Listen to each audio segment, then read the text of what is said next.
Continue podcast. Today I have a wonderful guest, a friend of mine, friend turned family, Trust. So, would you like to introduce yourself? How y'all doing? People know me as Trust. My real name is Lorenzo.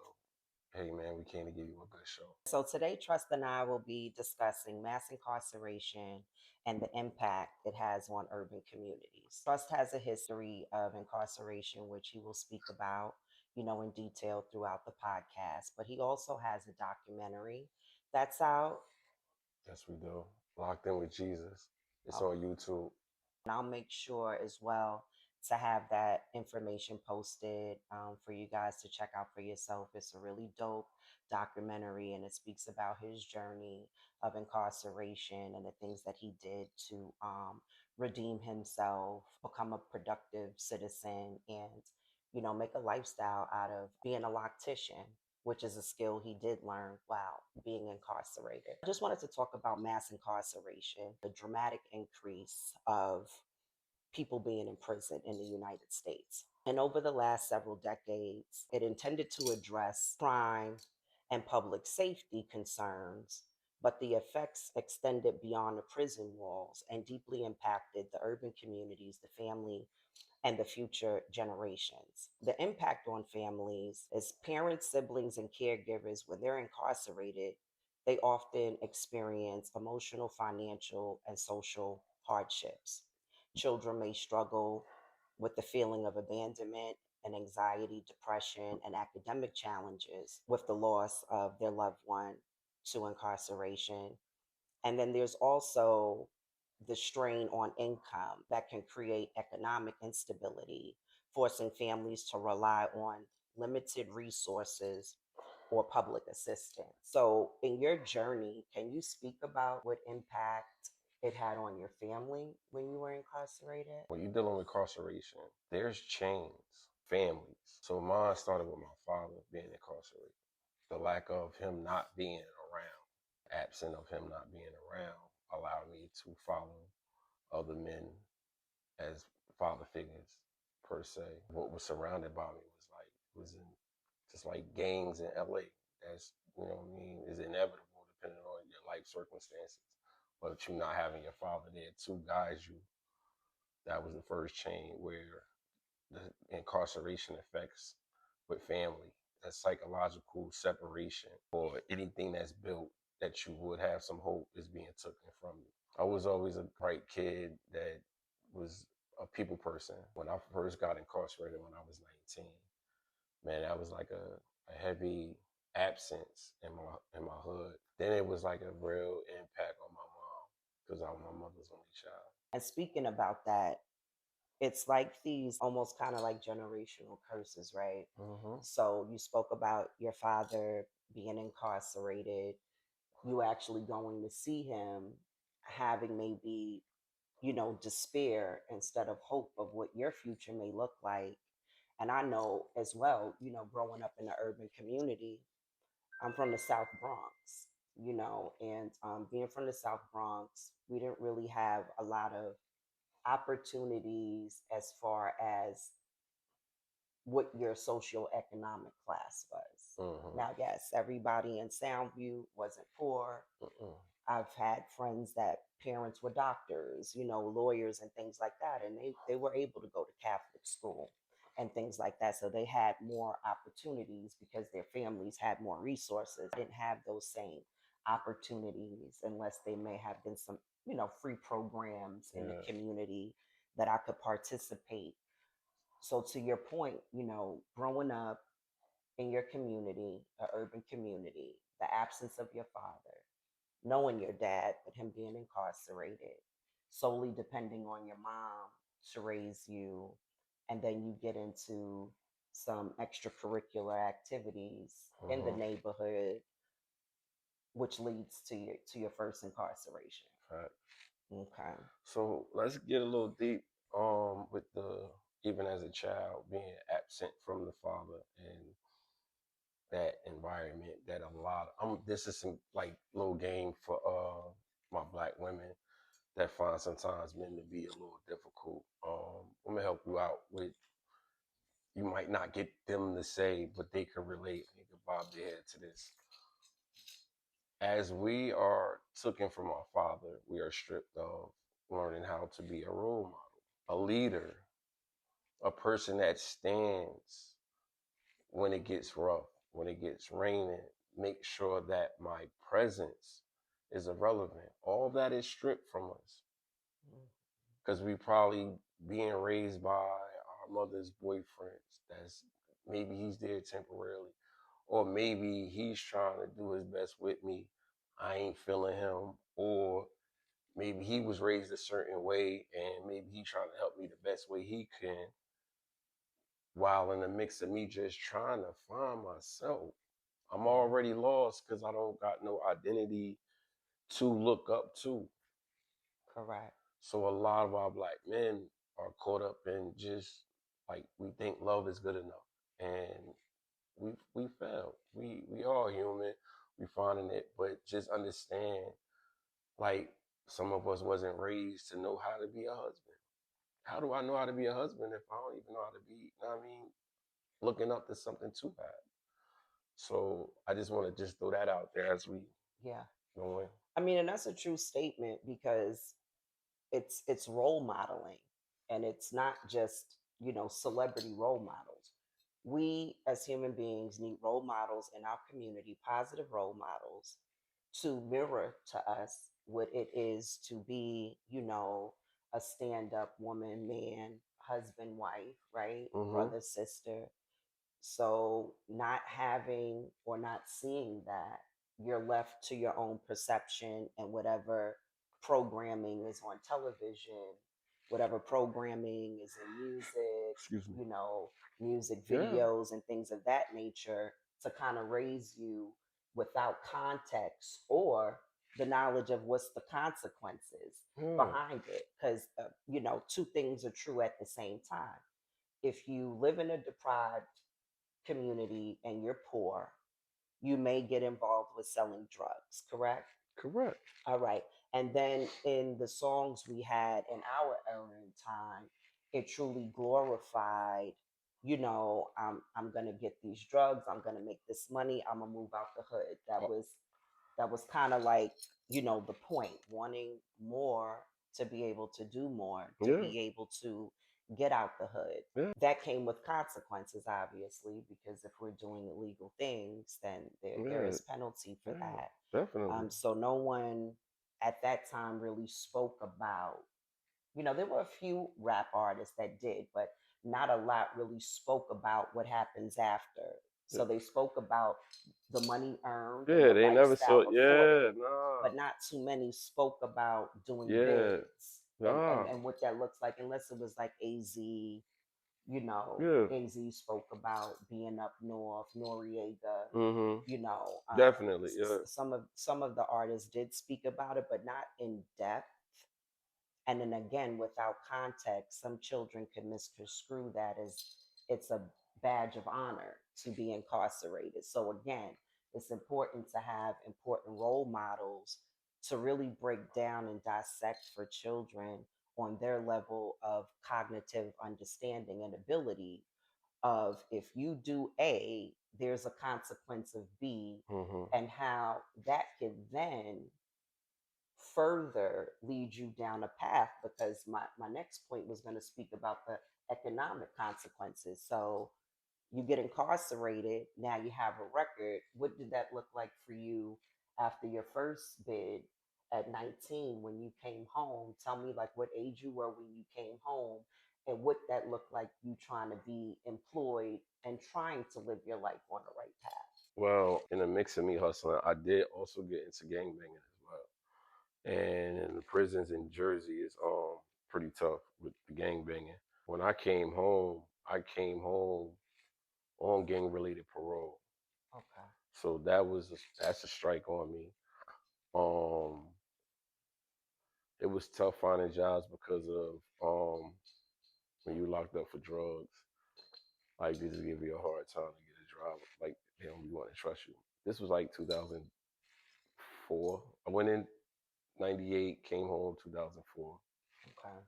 So, um, Also, in the mix of me being incarcerated in that time, I did run into a friend that needed me to help him do his locks. I don't want to jump Mhm. off too much. Mhm. That did show me how to do a couple locks, and then I went from him doing his hair to a couple people here in the prisons, and that's how when I had came home, I wound up started in the shop.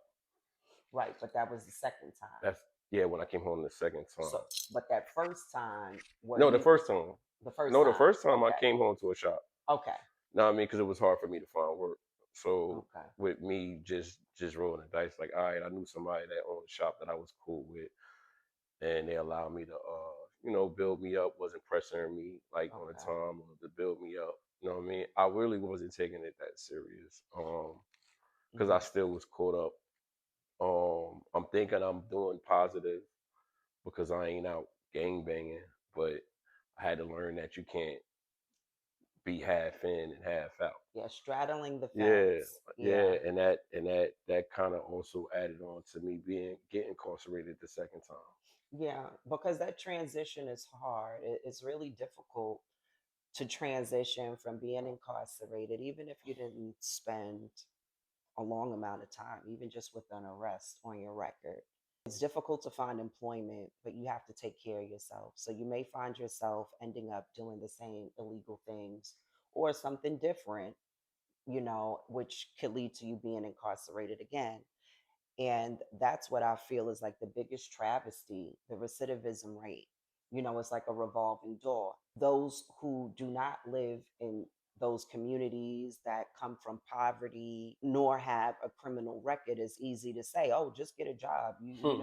You shouldn't be out here doing illegal things. Yeah. Um, and in a perfect world, I guess we wouldn't, but some people, it's a way to survive, not making an excuse, but that's the reality. So then you come home, you can't find employment, which may lead you back into a path of crime. And again, like I stated, for some, the recidivism rate within prisons alone, but just people being incarcerated, come home, incarcerated, and comes like So revolving this door. the psychological aspect is this. Most people that hustle, this is the raw truth about it, and it's sad. When you first entertain of knowing that you can get locked up for whatever, you're thinking about right then and there. Hmm. Majority of the time. I'll deal with that later. Right now, I got my mother hungry. We ain't got this. This lights is out. I'm worrying about what I can do right now. I'll deal with that later. When that later come, at some point, sometimes they feel like, all right, well, I took care of what took care of at the time that I could. I did something. Right. So in the mix of that, then the psychological thing messes us up as when we in there, we don't have to pay no bills. We have no responsibility. We don't even have no responsibility to feed ourselves. So when you get stripped from that, you're bringing a person psychologically like lazy, don't Hmm. want to work, or so dependent On a on system. a system. All they know is that, and when they go home, they get in fear. All right, I'm try this job thing, but I'm not. I didn't take my GED, or I didn't do this, or Hmm. I didn't read books like that because people was gonna laugh at me. All these little Right. bridges Road. that yeah, I mean, and instead of just being real with itself and be like, all right, cool, I need to take these steps and grow. There's a mindset you gotta have for my brothers breaking this cycle too. And it gotta be in sync, all in line. People, places, and things. It all gotta line the same. It can't be good places, good people, and bad things. It can't be a good place, bad things, and bad people. It got to Right. be all three. You got to Right. change your environment if you want to change your life. It start with you being tired of being sick and tired of your results or the surroundings you're around. You can't grow if you don't put a seed in yourself. And everybody will have their journey and their challenges will be different depending upon how many roadblocks. So, like you spoke about, some people may not have gotten enough education. So, there's barriers there. What about what housing started doing in urban communities? If you Hmm. had certain charges Yeah, on your record that you could no they be on longer Section live. 8. You can't. Your mom could be on Section 8, or your girlfriend could be on Section 8. And because you got a felony, depending on what felony and depending on how the state run their laws or whatever with the Section 8, you can't live with her. Yeah, even without Section 8. I don't know if you Even, knew yeah, that. housing. Like housing, Hmm. whether you were on Section 8 or not, they changed some laws and strict policies. So They didn't want that to be designed for the man to get a chance to build himself up, or even to be in the house to see how it feel without him being there, and then now him seeing the environment to do better. what I was kind of like thinking about is kind of like you're placed in a catch 22, Hmm. right? So we're going to all accept responsibility for whatever got us incarcerated. Not saying that it was someone else's fault, but there was something that led to that, right? So now you got the consequence. You did the crime, you did the time, but when you come home, it's like you're still being penalized. Hmm. You can't find the job. You may also be homeless because now the only safe haven you might have had was with a family member until Hmm. you were able to get a job, to be able to get on your feet. You're not allowed to be there because of your record, and that goes against the policy of housing. I'm just really trying to like explain this, and I hope I'm doing a great job. What explaining to the viewers is not as simple as you should do this, you should have did that. There are a lot of roadblocks and Hmm. barriers. There were roadblocks and barriers from the beginning, which typically leads the youth to a life of crime, Definitely. whether they're stealing, whether they're selling drugs, gang activity, whatever the case may be.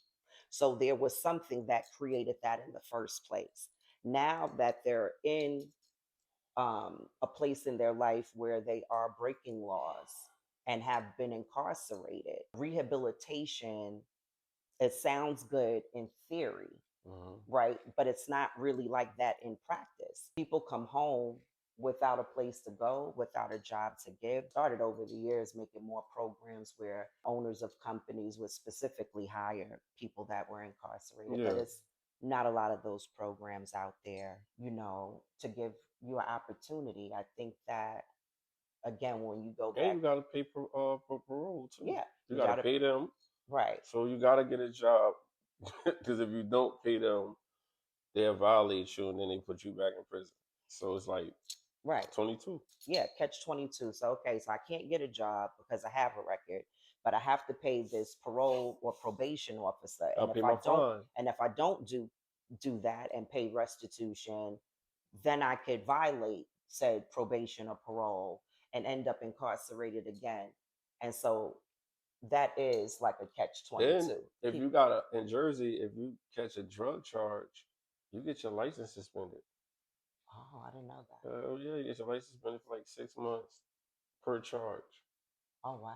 Yeah. If you run it all the charges concurrent, then it's 6 months. But yeah, so now as soon as you come home, say you want to get a driving job. You know what I'm saying? Like, just it ain't even got to be a trucking job, or it could be a trucking job. Say you want to come and get a trucking job, you got to find a way to pay that fine off, the restitutional fees of that fine, before you can even get your license. They may do a payment plan, but what I'm saying is like what a drug charge. I'm not even driving, and you're already giving me Hmm.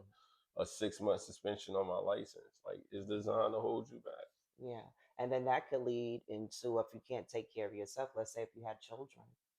So your child support's behind, you could get locked up for failure of payment of child support as well. So it seems like it's a lot of expectations, Without no help.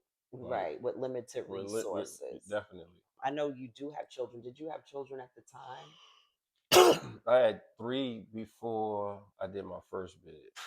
Okay. So how did that impact, or did it impact your children as far as their education, maybe worrying about you, burden, like my dad's not here? Did that create any emotional or social challenges for your children with you being incarcerated? Definitely. My oldest son is 30, 29, and 28. And we still ain't where we need to be at because of our incarceration, because they felt like there was times that they needed me and I wasn't there. Hmm. And I can't take that time back. I said I'll apologize. Wounds heal on their own time. And yeah, like, it ain't a You learn in life, like when you do something, it just don't go away that easy because you may be over it doesn't mean that everybody else is over it. Yeah. And you gotta be humble enough. I put myself there. Nobody forced me. I made my own decisions. This happened in '98, and I'm still trying to heal certain Right. wounds. So like these decisions you make to put you in these situations, Hmm. it is hard. It's so easy to get in. It is so hard to get out. Even to bail yourself out, Yeah. everything, the process of you just sitting is so Yeah. hard. It has an impact not just only on your children, but the person doing the time, mental health, depression, anxiety. And I don't know if you're aware, but this is the month to acknowledge men's mental health. I think for men, they suffer in silence more than women, I would say. And I don't know if it's because, some women will opt to do therapy, Hmm. and I don't know if it's a gender thing or if it's a upbringing thing where some of the men that I know have made comments like, man, I ain't going to no therapist. I'll just figure it out on my own. So I think that it's like taboo almost to talk about mental health and getting support. I've I've done it. Yeah. Um, Marriage counseling. I Okay. I didn't. It didn't go well neither. Two It times. The first time didn't. it didn't go well, honestly, is because you gotta dig deep in yourself. And when you digging deep, you're ripping layers. You didn't hide it or you in denial of. You gotta really face yourself and who you are when Mm-hmm. you talk to anybody and be willing to. And when you're doing that, you're vulnerable. You're very for men. That's being vulnerable, especially Mm-hmm. because you opening up wounds that we done try to got over, but we didn't, or we Suppress. yeah suppressed. So Mm-hmm. so, and then when we let it out, it just feels like a vulnerability. Are we going to be hurt from doing this? Like, because a lot of times when men try to express themselves, um, women have a tendency, not all, but women have a tendency to use that as they strength verbally. Like, I can't beat you So they'll throw physically. it back up in your So yeah, face. and Right. hold it Yeah. upon this, like just hold it like a rabbit's foot, and Yeah. it just makes us shut down more. But when it all depends. I just feel like it's hard for somebody to tell me about myself if you don't know me. I'd rather you get to know me of me telling you everything and then you help me with whatever. But just don't know me and you give me advice. And I could be wrong for that. Well, no, I don't think you're wrong. And myself as a professional, being a social worker and a therapist, I do think it's very important to build that therapeutic rapport with your client. So you're Facts. correct. No one, like on the first session, Yeah. your therapist shouldn't be telling you about yourself. For that first session, you should be telling your experience to said therapist, and then said therapist coming up with some goals and objectives for you to help you navigate through whatever those challenges may be, because you're the expert of your own life and it's not right or wrong. It's your experience, right? And so you should be validated, and I think that's what's missing. We may not be able to expect that from our mates, especially if that is not their niche.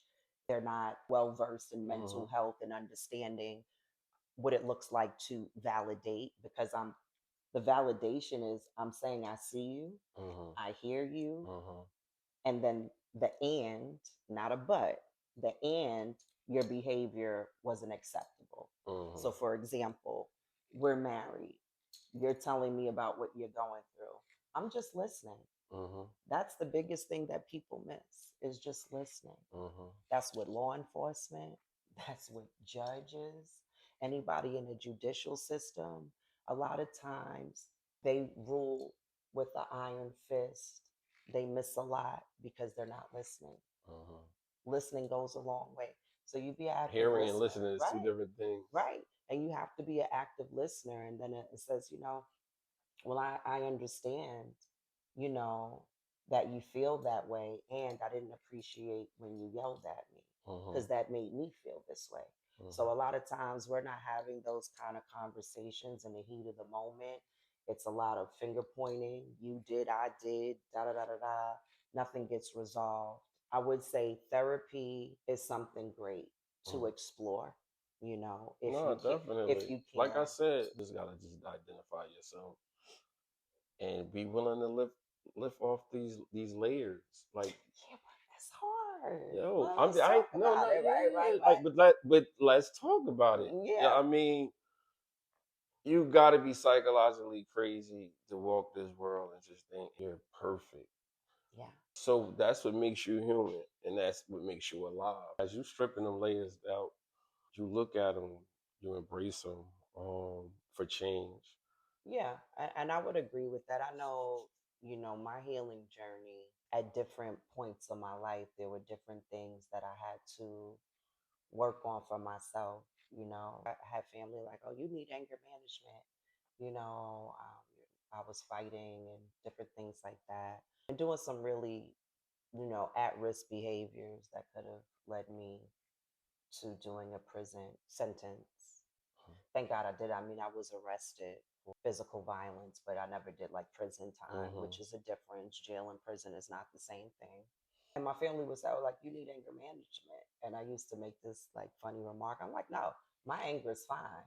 I manage my anger by stupid people staying away from me, Mm-hmm. which I meant that and just kind of doubly loaded because, yes, people really did poke the bear. And it was my responsibility because I'm responsible for my responses. Mm-hmm. I can't control what anyone else does. I have to be in control of my responses. And so I didn't really want to take accountability for that when I was younger. It's like, oh, you pop off and then it's up. What's up and it's up. What we doing, until I started having like severe consequences behind those things. And, obviously when you have children, you get older, you want to change. And that was really hard for me to accept that part because I really justified my behavior years prior to, like, no, they deserve that. They shouldn't have said that. Like, why would she approach me like that? Oh, why would he do that? Mm-hmm. It was like that, like taking no ownership of what role I played in that debacle. So, to your point, it is difficult to really look at, like Michael Jackson said, starting with the man in the mirror, to really see the things that are not benefiting us and to make those changes for our highest good. Mm-hmm. And then there's challenges around that because it isn't easy. Figure out, may have been physically violent most of my life, maybe 30 years, and now I'm 40 trying to learn how to keep my hands to myself. So, depending on how long you do something, Mm-hmm. it's not going to happen overnight No. to fix it, right? Because the habit didn't form overnight. It's not going to be corrected overnight. It Mm-hmm. is us really, like you said, reflecting, Yeah, and self-reflection, and really making get to it. the core of Mhm. what's triggering that. You know what I That, mean? well, that too. Dig into that. That once you get to the bottom of like why am I feeling like this, and you dig and you keep digging until that hole gets to a point where you could be like, all right, let me start there, because all you doing is putting band-aids. Yeah. You know what I mean? Like I had to like really, I had like prime example, in the mix of me going before me going in to do my second bid. Hmm. I had people trying to kidnap me. I had a fight with somebody. I got punched in the back, got my jaw broke here. Like if this was the concrete, Hmm. my face scraped all this to the white meat. Mm. I've been shot at, pistol whipped, been robbed, all type of stuff. This And was the, sorry not to cut you off. This was related to the gang yeah, like activity. some of that related to the game, some of that was just related to being like selling drugs. Mm. And for me to have peace, I had to forgive everybody. I had to forgive my mother. I had to forgive myself. Hmm. I had to forgive the people that tried to hurt me. I had to look at things and find, if it was a negative thing, find something positive about it. When I got jumped and robbed by 20 people, they pulled my locks out. Mhm. So when I run into my clients, I tell them the story, and I be like, "Don't trip." Now it gives me a time to be more passionate about your hair Mhm. because I don't have my locks. So there's levels of like with that growth thing. You know what I'm saying? Like I had to grow out of people. I couldn't do the same things and hang out with the same people. Like if you sold drugs and I'm working, I can't hang out with you. Like Right. our life is too different. Like you know what I mean? Like I can't even stay up that long and do the stuff that you do and then try to live my other life. Like that's too much for me. I got to deal with people that's working and doing the same things, people, places, and things. Yeah, I was gonna say you said that earlier.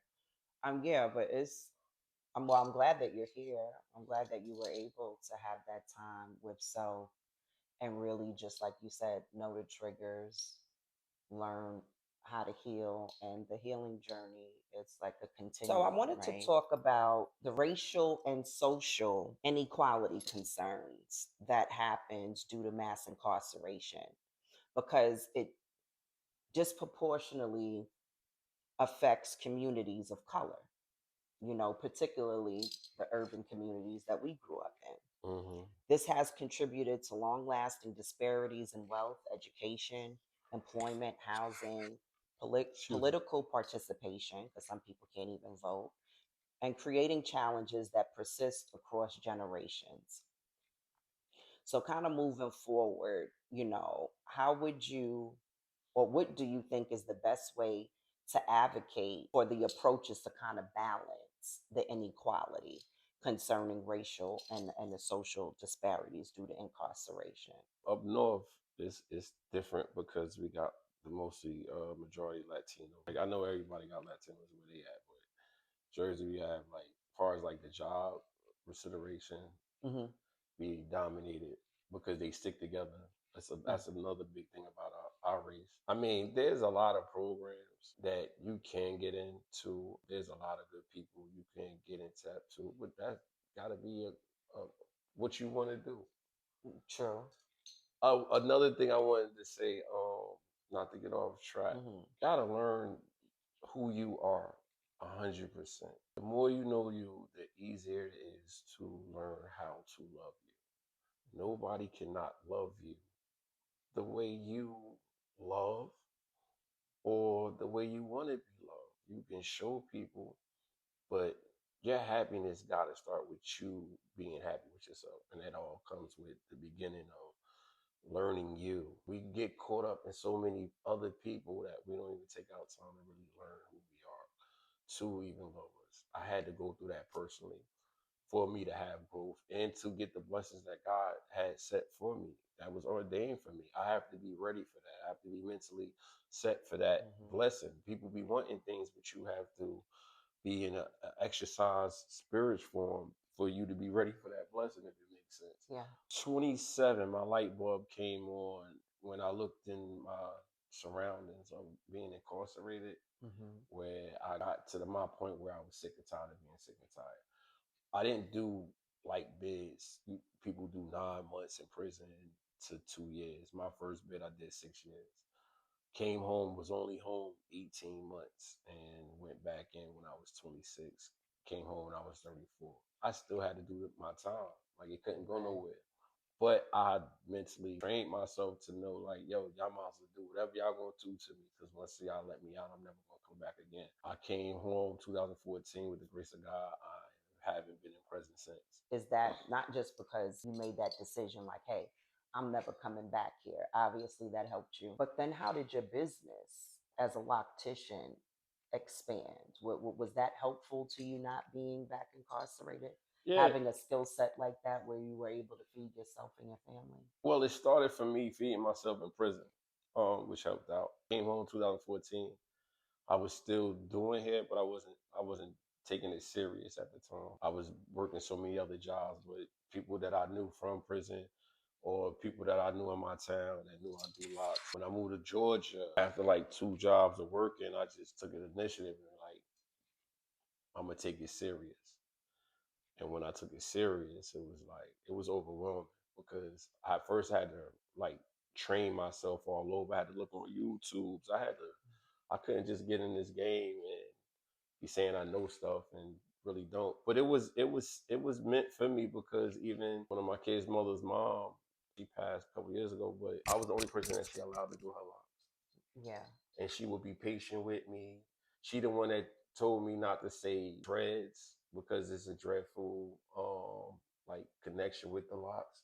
So Yeah. she said Negative. use so she said use locks. And she the reason helped me with in locks we trust. And it's Which like is the name of the your. name of my business. It's just crazy how everything it played out. This is history of build up to Yeah. get to where the blessings started coming abundantly. Like That's wonderful because that's how you and I met. yes. You gave me a business card, said that you were a loctician, and although I started my son's lock journey working a lot, I was like, oh, if I could find somebody else to do it and take one extra thing off my plate, God is good, right? And so, and he's been coming to you ever since. How long have you been servicing At least Sahir? at least two, 2 years? at least two. Yeah, about 2 years. I like at least two And years. he's very professional, very thorough. Again, that information will be left as well if you're interested or you're looking for a loctician, or if you're looking forward to starting the journey. I'll have his information on this episode so you can contact him. That's a beautiful thing, that you were able to rehabilitate yourself, not by the resources on the outside, but a skill that you learned on the inside Mm-hmm. that you were able to, even now, it's 2026. Hmm. You have a great skill set, you have a lot of clients, you have videos and pictures of this portfolio, this lengthy portfolio of the things that you've done, and that just speaks to your resilience and your tenacity of not giving up and not allowing your past circumstances to keep you back Or, you but know you know what's amazing, right? You can actually be a testament to this, and how I continue getting my blessings through all this whole situation in life, right? I took everything I went through, hmm and they say, like, even with the trust, I got the name Trust from Gangbang. Out of all the names they could have gave me, they didn't give me Shoot 'em Up Pookie. They gave me Trust, Trust hmm though. I turned that into in Locks We Trust. Trust is earned, not given. hmm With kids that I do their hair, it's a village. It takes a village to raise these kids, and everything that I've been through that was negative and bad decision making, I get to talk to these kids through. right. So I get to live through my mistakes to help their future. So everything I did go through in my bad decision, I turned it so it won't go in vain. I put myself in the front so I could be the sacrificial lamb that been hmm through it so they don't have to go through right. it. And they know I know what I'm talking about it because I experienced it. So this will continue to get in my blessing. And you've seen it through your own son. Yeah. Me and him Yeah. got our own bond, our own relationship because this is how God keep continuing blessing me. Because I gotta sow in what I've been through if I can't give back. And that's another thing about life. Like you gotta give back. You can't just think you getting all these blessings and these things Take, is take, going take, into take. you and hmm you gotta give back. Yeah. However way you gotta do it, even if it's words of encouragement. I tell people all the time that they're awesome, you're amazing. Because you need to hear that. You never know what somebody might be going through. You never know their struggles. In a Yeah. matter of a conversation, you could be in anybody's situation. So to prevent you to be kind of those people, Yeah. like, and that I think because of the things I've been through gives me compassion. Oh, absolutely. I don't think without experiences, whether they were positive or negative, it all shapes us as individuals. The blessing that you were to me the day we met, which started over a parking space, right? Go Right. figure. And then, I find out you're the loctician. You begin giving service to my son, but also using your voice as a ministry. The youth need mentors, whether Facts. they have fathers in their lives or not. Unfortunately, for my son, I lost my husband due to COVID. And so he doesn't have a father in the home. So when he's talking with you, my brother, my other brothers Hmm. that, are not The blood village. related, but the village, The right? village. They, all have a positive impact on all of my sons. And it's needed and it's necessary. I think that parent, for those who are doing it, move away from no one can tell my kid anything Yeah. kind of Yeah. attitude, because there's blessings that can be missed. Definitely. And it was definitely some people in my life when I was young that was guiding me. You know what I mean? Pushing me in the right places that I needed to understand what a blessing was and what was somebody trying to give me because they was trying to get something out of me. That's definitely a blessing to have the Hmm. eyesight to see and know what I mean, when a person intentions defines the character. So like this is not a front. This is not I'm not doing it, and also I'm not doing it to gain anything. You do it genuinely and doing it with integrity. It's a blessing because you'll get blessings when you don't even expect them. They come how they come, and they always come on time, and that keeps you to have that faith to keep doing. Like, you gotta give, bro. I don't be understanding how you want the world to change or you Right. complaining about it. A person that complains about it is guilty as the person that's doing the act of it. Because you're not doing, what are you doing to do it? The To, person doesn't stand for something and will fall for anything. we should be in that spirit of altruism. And altruism is that, like, it's parallel with like philanthropy. Mm. So you may not have the financial money to give, right? However, just a conversation, just checking in with somebody. How was your day? How you been feeling? You just never know what somebody is going through. It doesn't always have to be um, money attached I tell to, people I got $1 million heart. right, Someone will always be to rich. blessings, right? You might not Yeah. be able to give a youth $500, but that conversation was worth 1 million, because he may have been in the process of going to make a bad decision, but hearing from you and how your experiences impacted you negatively at first, Hmm. and how you changed your life, and not only positively impacting yourself, your children, your family, but the youth and the community, Bro. is powerful. Look, check this out. I started this boy locks when he was in high school. Mm-hmm. I wound up going to his college graduation. Oh, This nice. year I had a boy that came from Philly, started his locks. My boy Sincere. I got him in the shop. He was cleaning the shop up. Got he got into football so much he had time. Mm-hmm. I went to his high school graduation. So it's a blessing that it's seeing. I see the work. I see the work that I'm doing. I get to see that. You know what I Right. mean? Ran into one of the guys that used to clean the shop back in the days. He in college. Mm-hmm. Called him at a store, a gas station. I'm like, bro, take my number. Call me Friday. I'm gonna pay for you to get a haircut. Mm-hmm. He called me. I gave him Corey. Corey's my co-worker at my job. Great barber, awesome person. You probably have meet him soon, especially with him in his seasoning or whatever. Ain't about you right now, big dog. But yeah, seriously, Yeah. I Get them on. made him to. I put them two together Mm-hmm. because I know that will be an interesting conversation for both of them, and then wind up not even knowing Corey's son is friends with the boy, Oh, wow. and he's doing excellent in college. You know what I mean? But it just feels good to give back. Mm-hmm. Cause like when you do that, it seems like the money, it don't hurt you. Well, Cause you yeah. you you you spend money on a lot of frivolous stuff. You know what I'm saying? And the same way you spend it with something that has some more meaning. Mm-hmm. I sleep better at night.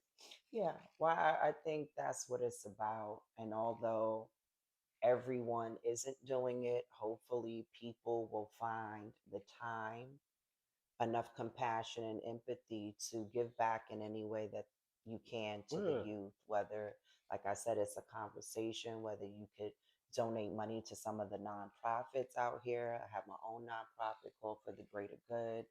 I work with youth. That's my favorite population, actually. Hmm. I've shared with you, I've Yeah. worked with adults, I've worked at a jail with inmates doing parenting and substance abuse classes. But throughout my 20 something year tenure in the mental health field, by far, working with youth is where my passion is, specifically ages 13 through 17. Yeah. And I know it's because I know where I came from. I know my challenges. I know the very dark storms that I stood in alone. And to be here now, to have my master's in social work, You can move so many right, mountains, but with love, right.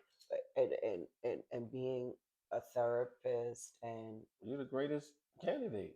right, because And you I, passionate too. because I relate. Because check this out. If I had a me Hmm. then, I wouldn't have had some of those experiences. Facts. Although I'm grateful to God, nothing is a mistake. Hmm. Because on the flip side, if I didn't experience those things, I wouldn't be able to connect and Hmm. relate to the youth. Because when I'm speaking to them, it's not from a place of judgment, it's from a place of validation. It's Yeah. from that place of, I see you, I Yeah. And understand. that's all they be wanting Yeah. sometimes. And yeah, and they do. Yo, I'm And so, here. right. And how can I help you? Oh, don't do that. Because let me tell you how it worked out for me and give real life examples of why they shouldn't, just not, don't do that, right? Because Yeah. giving Sometimes, children yeah, if messages you just without ask, you context. ask, like I said, it's them layers. Get to the core of the conversation. Like, Hmm. what's starting it so now we can alleviate a lot. I mean, kids cry out in so many different ways, and what they don't do is they do it to their parents. They feel like they gotta find it somewhere else because they won't. I mean, like it's crazy how our generation, I could say our generation, a lot of parents thought their parents was too harsh, Hmm. and they started diluting. They didn't take the good stuff and bring it with them because they felt to realize like you wouldn't be the way you was if your mother didn't put a lot of the things in your life far as surviving, Correct. because that was the most important thing was surviving. If I die, I need to give you enough tools to learn how to hold your own at that time.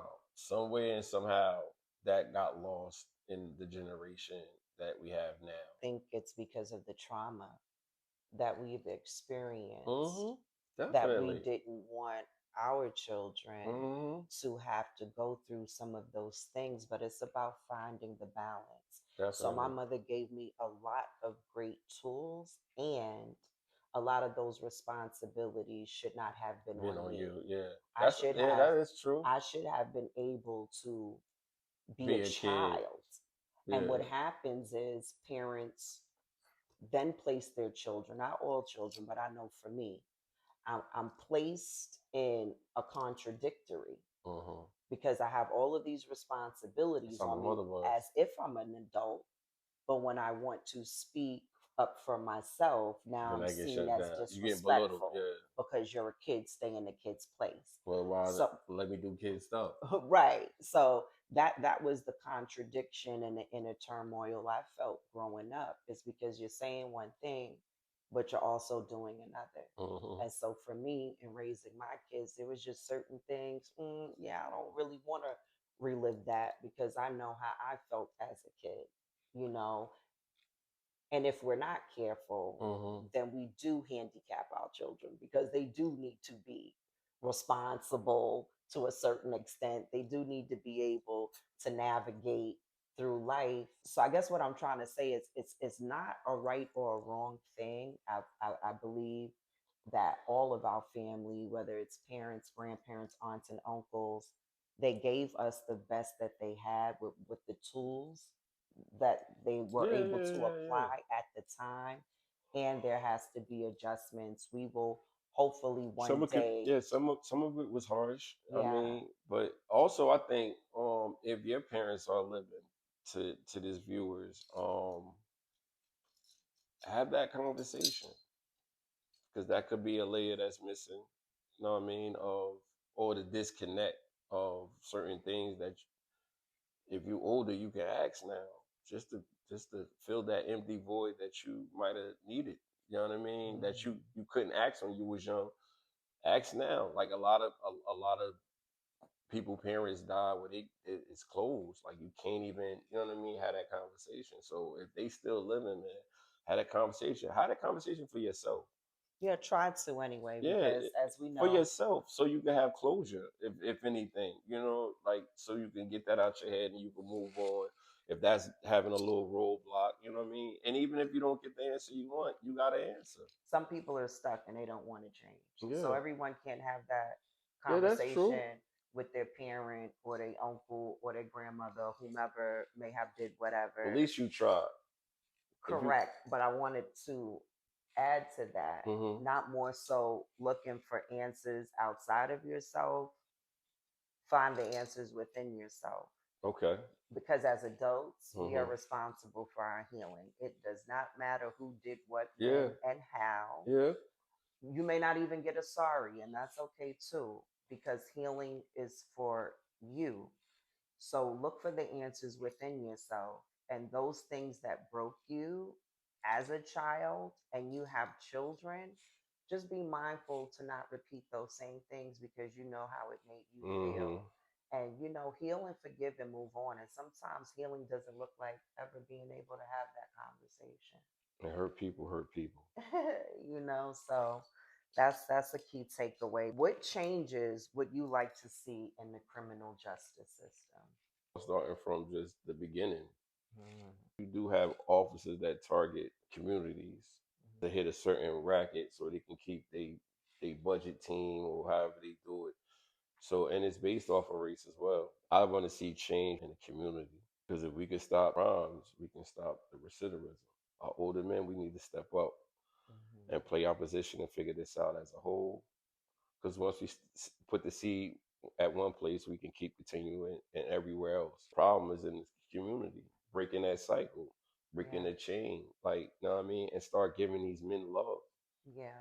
I think that it definitely does start at home, community. Yeah. Again, whether you're the father of not of Why said am I going to child jail? or children, to be able to mentor to the youth, I think on a systemic level, think that the practices should be fair. And what I Yeah. mean by that, sentencing is different from a black person versus a white I get person. what you're saying. Yeah. If you don't have money, the lawyer that you get, or maybe the public defender, it's not the same. So again, you see this imbalance if you have two children, different race, one of a higher socioeconomic class, they commit the same crime. Chances are the Caucasian kid may get 2 months probation if, Yeah.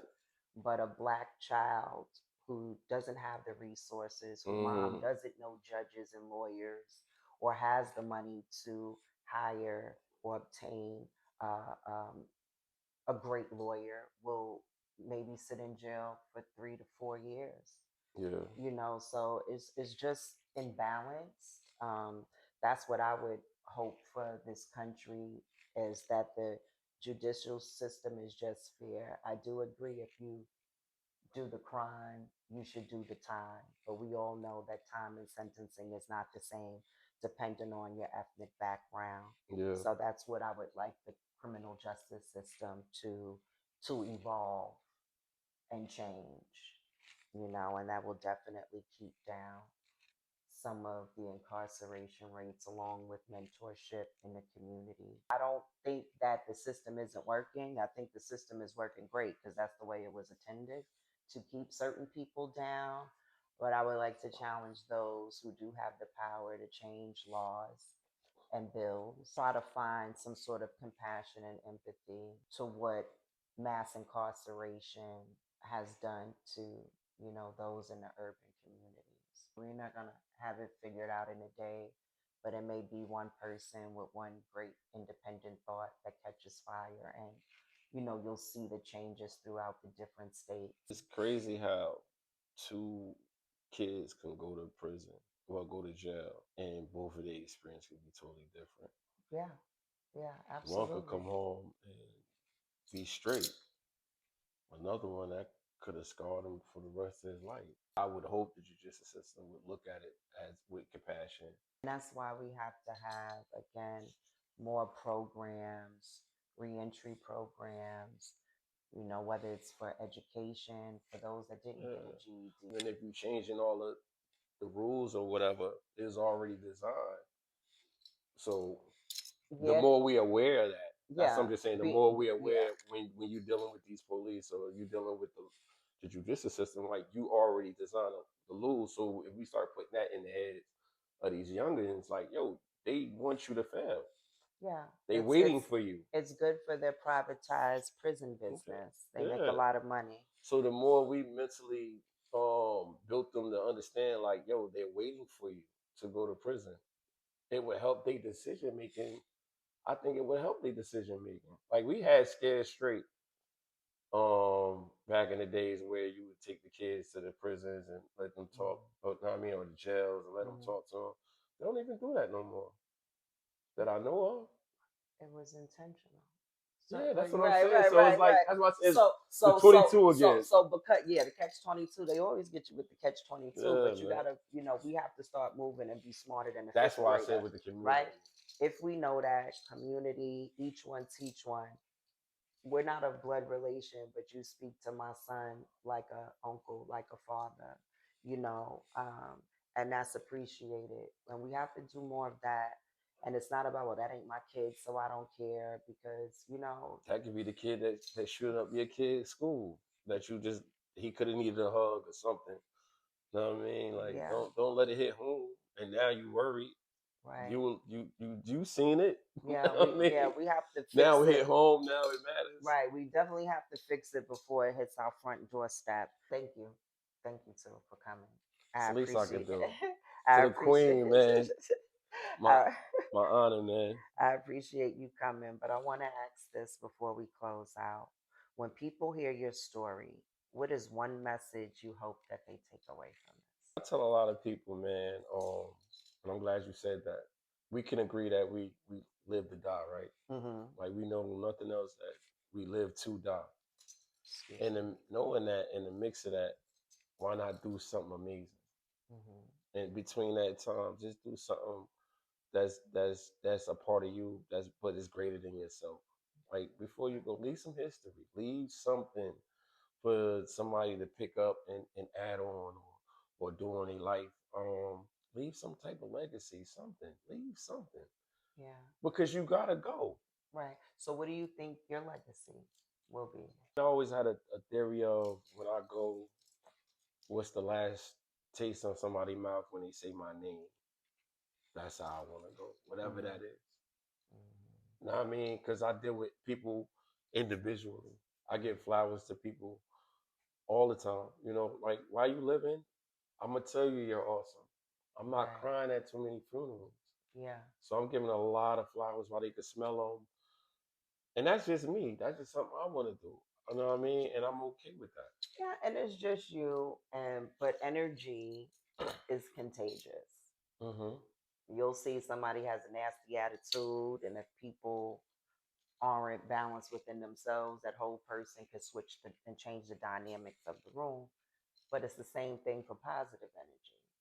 So I think being just you is amazing, and being just you can be infectious, and you'll be able to plant those seeds within the youth Definitely.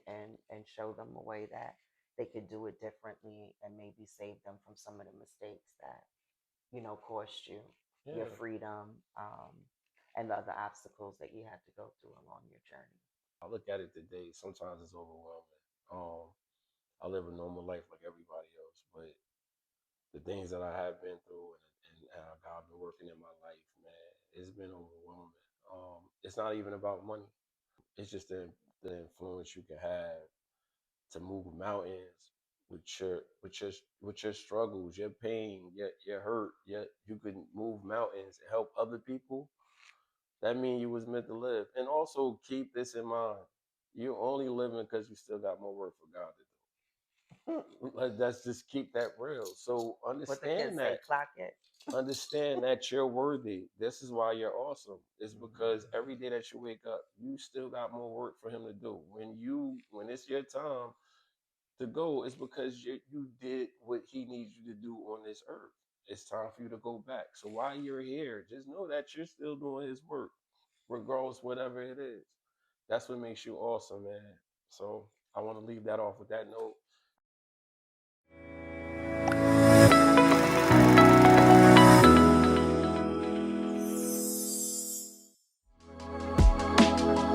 I do locks. I'm passionate about it. With the grace of God, I don't have a second job. But bigger than that, I'm grateful that he provides for me from all that I've been through. Gang banging, being shot, shootouts, everything I've been through. I'm blessed that I have a house, I have a car, I have a family.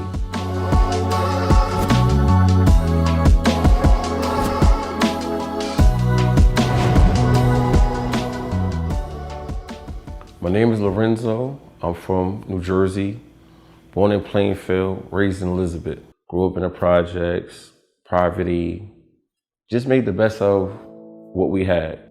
My mom raised me as best way she could, but as time go on, things got harder. She wasn't working, so when I see people with nice clothes, I was trying to figure out like, yo, how did y'all get that? Like, what's going on? I'm working at McDonald's, busting my butt. What are y'all doing? So that kind of attracted me to like finding out what was going on in the streets. That's how I started selling drugs. Didn't sell drugs because it was a fad and it was cool. It was like we were struggling. And I was only 14, 15, looking at my mother struggling like, yo, like how do we make something make sense? As I'm selling drugs, we talking about the age of like 18, I started catching cases. So because I caught all those cases when I was young, I wound up doing 6 years. The blessing was I had a friend that had said, hey, I need your help, do some locks or whatever. He showed me how to do like 2 or 3 locks.